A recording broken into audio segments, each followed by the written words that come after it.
जरा सोचिए एक ऐसे जमाने के बारे में जहां ना कोई जुर्म हो ना कोई बीमारी, सिर्फ शांति और सच्चाई। सुनने में तो बिल्कुल किसी सपने जैसा लगता है ना?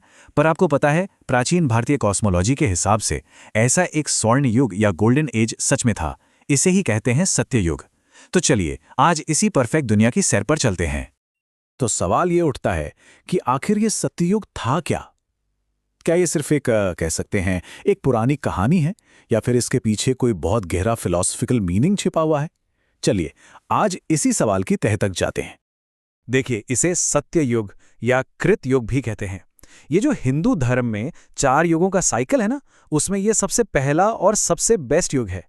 मतलब एक ऐसा दौर जो सच्चाई, प्योरिटी और स्पिरिचुअल परफेक्शन का सिंबल था। आप इसे ऐसे समझ सकते हैं कि ये वो फाउंडेशन है जिस पे समय की पूरी इमारत टिकी हुई है। ठीक है, तो डेफिनेशन तो समझ आ गई, पर असल में इस गोल्डन एज में लाइफ कैसी थी? लोग रहते कैसे थे? चलिए जरा इमेजिन करने की कोशिश करते हैं और उस परफेक्ट वर्ल्ड की एक पिक्चर बनाते हैं। मतलब यहाँ की लाइफ इमेजिन करना भी मुश्किल है। सोचिए, सोसाइटी में ना कोई क्राइम, ना कोई बीमारी, ना ही किसी भी तरह का दुख। लोग नेचुरली ही ईमानदार और पीसफुल थे। यहाँ लाइफ का गोल कोई बाहरी चीजें पाना नहीं था, बल्कि मेडिटेशन और सेल्फ रियलाइजेशन था।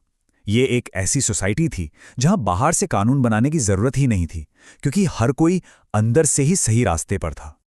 लेकिन शायद सबसे शॉकिंग बात तो ये थी, उस युग में जो डिवाइन बीइंग्स और ऋषि मुनि थे, वो इंसानों के बीच ही रहते थे। मतलब वो डायरेक्टली उन्हें गाइड करते थे। सोच के देखिए, इंसान और भगवान के बीच कोई दूरी ही नहीं थी। एकदम डायरेक्ट ओपन कम्युनिकेशन। आपको ज्ञान के लिए किसी किताब या गुरु की जरूरत नहीं, क्योंकि ज्ञान का सोर्स तो खुद आपके साथ चल रहा है। अच्छा, अब इस पिक्चर को थोड़ा और बड़ा करते हैं, जूम आउट करते हैं। देखिए, सत्य युग कोई अकेली आइसोलेटेड घटना नहीं थी। ये एक बहुत बड़े कॉस्मिक साइकिल का हिस्सा है। एक ऐसा चक्र जो समय, अच्छाई और बदलाव के कह सकते हैं अनब्रेकेबल लॉस से चलता है। और हाँ, ये गोल्डन एज कोई 100 या 1000 साल का नहीं था। पता है कितना लंबा था?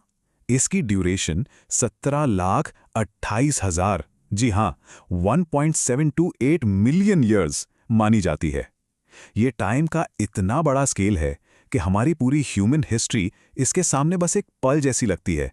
इससे हमें ये आइडिया मिलता है कि ये परफेक्ट सिस्टम कितना स्टेबल और लंबा चला होगा। अब इस पूरे कॉस्मिक साइकिल को समझने के लिए हमें एक कॉन्सेप्ट समझना होगा, धर्म। और नहीं, इसका मतलब सिर्फ पूजा पाठ नहीं है। धर्म वो कॉस्मिक लॉ है, वो मॉरल ऑर्डर है जो हर चीज को अपनी जगह पर टिकाए रखता है। आप इसे यूनिवर्स का ऑपरेटिंग सिस्टम समझ लीजिए, जो सब कुछ मैनेज करता है, सब कुछ चलाता है। धर्म की स्टेबिलिटी को ना अक्सर एक बैल से कंपेयर किया जाता है। सत्य युग में धर्मरूपी बैल अपने चारों पैरों पर मजबूती से खड़ा था, जो 100% मोरालिटी और सच्चाई को दिखाता है। लेकिन जैसे जैसे साइकिल आगे बढ़ता है, ये एक एक करके अपने पैर खोता जाता है, और इसी वजह से सोसाइटी में अच्छाई कम होती जाती है और डाउनफॉल शुरू हो जाता है। तो इन शॉर्ट, सत्य युग सिर्फ एक खोई हुई जन्नत की कहानी नहीं है।